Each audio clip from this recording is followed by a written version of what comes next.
அன்பான உறவுகளுக்கு வணக்கங்க. மதிய தேடி இங்கே கிளம்பி போறாரு தலைவன் சுரேஷ். ஏன்னா வீட்டில் எதுவும் நடக்கலையா, அங்கே அக்காவும் சொல்லிடுச்சு, நமக்கு பொண்டாட்டி தாண்டா முக்கியம் போடா அப்படின்னு சொன்னதுனாலையும் மலரணி இல்லாமல் இங்கே எல்லாமே அஸ்தமிச்சு போச்சு. அண்ணனை தேடி போயிருக்கு தெரியாதுங்க. ஆனால் 2 பேர் தான் போயிருக்காங்கன்னு போகிறாங்க. காலையிலே போயிட்டு காலேஜ்லேயும் கூப்பிட்றாங்க, ஆனால் வரமாட்டேன்னு சொல்லிடுறாங்க.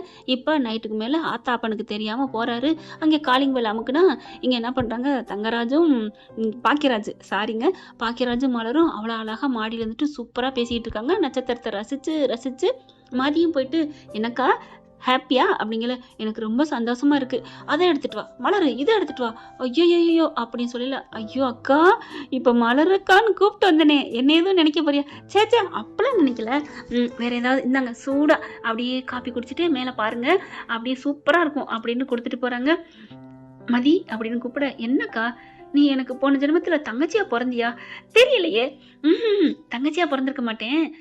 அப்புறம் அக்கா வேணா ஒரு வேளை பிறந்திருப்பீங்க. ஏய் 2 ஒண்ணுதான் அப்படின்னு அடிக்க வராங்க. அதுக்கப்புறம் இறங்கி ஓட கரெக்டாக காலிங் பெல் அடிக்குது. யார் இந்நேரத்தில் அப்படின்னு இறங்கி போகிறாங்க. பாக்கியராஜும் வர்றாரு, மலரும் வர்றாங்க. 3 பேர் வந்து என்ன பண்ணுறாங்க, கதவை திறக்கிறாங்க. கதவை திறந்தா சுரேஷ் டக்குன்னு தூக்கி வாரி போடுது. சுரேஷ் அப்படின்னு மலர் கேட்க, என்ன நீங்கள் பாட்டுக்கு வந்துட்டீங்க, பாத்தியா சுரேஷ், உன் பொண்டாட்டியை கூப்பிடாம என்ன கூப்பிட்ற? இல்லை அது வந்து சரி உள்ளார வா அப்படின்னு கூப்பிட்றாங்க. உள்ளார போனவங்கன்னா பின்னாடி நிற்கிறாரா, அண்ணே இங்கேயா இருக்கிற நீ? இல்லடா அப்படின்னு முந்தானையை பிடிச்சி அப்படியே சுற்றிக்கிட்டு இருக்காரு. என்னண்ணே இது எப்போ இருந்து? இல்லடா அது வந்து அப்படிங்கல. என்னண்ணே ஒரு ராத்திரி கூட அண்ணியை விட்டு இருக்க முடியல அதானே? ஆமாம் சேச்சா இல்லடா அண்ணே, நீ எங்கேயோ போறேன்னு சொல்லல அம்மா சொன்னிச்சு. அப்படிதான்டா சொல்லிட்டு போனேன். அப்புறம் வந்து அண்ணே வாய் அடிக்கிறவங்க கூட நம்பிடலாம், இந்த மாதிரி ஊம குசும்பா இருக்கவும் நம்ப முடியாதுன்னு அம்மா அடிக்கடி சொல்லும். கரெக்டாக ப்ரூவ் பண்ணிட்டுல. பொண்டாட்டியை மதிக்கணும்டா, பொண்டாட்டி வேணும்னு நினைச்சா அது தப்பா ஊம குசும்பா? எனக்கு என் பொண்டாட்டி தானே முக்கியம். கடைசி காலத்துல யார் இருக்க போறா? இப்ப பாரு, அப்பாவுக்கு அம்மா தானே கடைசி வரைக்கும் இருக்குது. அதை விட்டுட்டு நீ என்ன அம்மா இல்லாட்டி நம்ம இருக்கோம்ல. வாடா வா, அம்மா இல்லாட்டி நம்ம இருப்போம். நம்ம எப்படி அப்பாவுக்கு வந்தோம்? அம்மா பெத்து கொடுத்துச்சு, அப்புறம் நமக்கு பொண்டாட்டியா அவ வந்ததுனால தானே நமக்கு பிள்ளைய பெத்து கொடுக்குறா. அப்ப பொண்டாட்டி முக்கியம் தானடா. ஓ, நீ பேசுறதுமோ லாஜிக்கா தான் இருக்கு அப்படிங்கல. எல்லாரும் வந்துடுறாங்க லைட்டை போட்டுக்கிட்டு.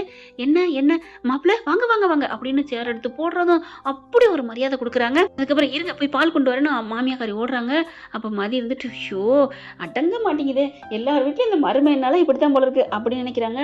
அப்பதான் மலர் சொல்லுது, பாத்தியா சுரேஷ், நீ ஒரு வார்த்தை அவங்கள மாமா அத்தைன்னு கூப்பிட கூட இல்லை, எதையுமே நீ மதிச்சது கூட இல்லை. ஆனாலும் பாத்தியா எவ்வளவு உனக்கு மரியாதை கொடுக்குறாங்க.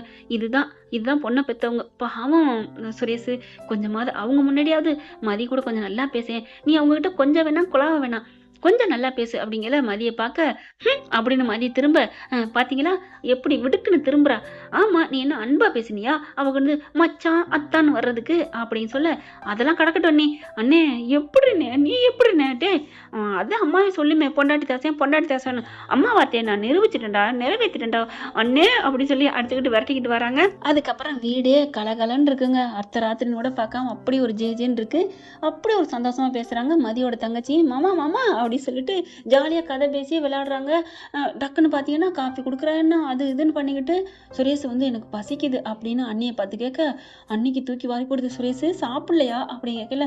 இல்லை அம்மா ஏதோ செஞ்சு கொடுத்தாங்க, ஆனால் எனக்கு பிடிக்கல, எனக்கு சாப்பாடு அப்படிங்கல. என்ன சுரேஷ் உட்காரு அப்படின்னு சொல்லிட்டு உள்ளுக்க போக மதியம் போகிறாங்க. நான் செய்யட்டுமா அப்படிங்கல. செய்ய மதி அப்படிங்கல. 2 பேரும் செய்கிறாங்க. ஒருத்தவங்க சட்னி அடிக்கிறாங்க, இருக்கிற குழம்பு எடுத்து வச்சு தோசையை ஊற்றி கொண்டாடுறாங்க. தோசையை கொடுத்தகையோட பார்த்தா வேகமாக சாப்பிட்றாரு. தோசையை வாங்கி வேகமாக சாப்பிட்றாரு. அப்படி ஒரு சந்தோஷம். அப்பா அப்படின்னு சொல்லிட்டு சாப்பிட ரசித்து பார்க்குறாங்க மலரும் மதியம். ஏன் சுரேஷ் சாப்பிடாம வந்த? இல்லை எனக்கு ரொம்ப பசி எடுத்துருச்சு, அதனால தான் நான் வந்தேன். அம்மா கூட இப்போ போடலாம் சொல்ல, நான் அம்மாவுக்கு தெரியாம தான் வந்தேன் அப்படிங்கிறாங்க. அப்போ நீ அண்ணியை கூப்பிட்றக்கா வந்தியாடா இல்லை மதியவா அப்படிங்கல. எல்லாம் தான், ஆனால் அண்ணே நீ எங்கே இருப்பேன்னு நினைக்கவே இல்லைண்ணே. விடுறா, எத்தனை வாட்டி தானே கேட்ப. ஆனால் ஒன்றுடா, நான் இங்கே இருக்கேன்னு சொல்லிடாத சொல்லாதடா. அண்ணே நான் சொல்லுவேன் அண்ணே, நீ சொல்ல மாட்ட. பேச்சு வாக்குல அண்ணியை விட்டுட்டு இருக்க முடியாம அண்ணன் வந்துட்டாருன்னு தம்பிக்கிட்டயோ தங்கச்சிட்டயோ சொல்லிட்டீன்னா அதெல்லாம் சொல்ல மாட்டேன். அம்மா எப்படி இருக்கா அப்படிங்கிற அதெல்லாம் பத்திரமா பார்த்துக்கிட்டு இருக்கா என் தங்கச்சி அப்படிங்கிறாங்க. அவதான் பார்த்துட்டு இருக்கா, அத்தை கிட்ட அப்படி அற்புதமா இருந்து தூங்கிக்கிட்டு இருக்கா தெரியுமா அப்படின்னு சொல்ல நான் அதெல்லாம் ஃபோன் பண்ணி தங்கச்சிட்டு சொல்லிட்டேன் அப்படின்னு மலர் சொல்றாங்க. அந்த நிம்மதியில தான் நீங்க இங்க இருக்கீங்களா, தைரியத்துல. அப்புறம் என்ன பண்றது சுரேஷ் அப்படிங்கிறாங்க. இந்த பாரு மதி தான் விட மாட்டேங்கிறாளே. மதிதான் கூட்டு வந்தாளா? அப்ப நீங்களாம் வரலையா? சாரி சுரேஷ், அவதான் பிடிச்சி இழுத்துட்டு வந்தா அப்படின்னு. அடி பாவி, பிரிச்சு கூட்டிட்டு வந்துட்டேன் எங்களை எல்லாம் பட்டினி போடுறதுக்காண்டி அப்படிங்கல. நான் ஒன்றும் பட்டினி எல்லாம் போடலையே, நல்லா தான் சாப்பிட்டோம். நல்லா சாப்பிட்டீங்க. நான் சாப்பிட்டேனா? எங்க அம்மா எல்லாரும் கஷ்டப்படுறாங்க பாத்தீங்களாக்கா, அம்மா கஷ்டப்படுறாங்களா அப்படிங்கல. பாக்குறாங்க மாமா அக்கா விடுங்க, உங்களுக்கு ஸ்பெஷலா ஒரு முட்டை தோசை கொண்டாந்துருக்கேன், இந்தாங்க. பாத்தியா, இதுக்குதான் மச்சரிச்சி வேணுங்கிறது. எனக்கு அந்த கொடுப்பனை இல்லை அப்படின்னு பாக்கியராஜ் சொல்ல, பாக்கியராஜு அப்படின்னு இங்க மலர் சொல்ல காதை பிடிச்சி திருகுறாங்க. ஐயோ நான் சும்மா சொன்னேம்மா அப்படிங்கிறாங்க. பரவாயில்லடா சுரேஷ், நீ கொடுத்து வச்சவன் மச்சினிச்சியோட அப்படிங்கிற. அட சும்மா இருங்கப்பா, மச்சினிச்சியோட முட்டை தோசைக்காண்டி ஒரு பொய்யெல்லாம் புழுவப்பட. மச்சினிச்சியோட அன்பு உனக்கு இருக்கு, எனக்கு தான் இல்லை. அட விடுங்கப்பா அப்படின்னு ஜாலியா பேசுறாங்க, கலகலன்னு இருக்கிறாங்க. அதுக்கப்புறம் நல்லா இருக்குல்ல, இங்கே இருக்கலாம் போல தோணுது அப்படின்னு மலர் சொல்ல, ஐயோ அண்ணி ஒரு நாளைக்கு நல்லா இருக்கும், காலத்துக்கு இருக்க முடியுமா என்ன அப்படிங்கிறாங்க.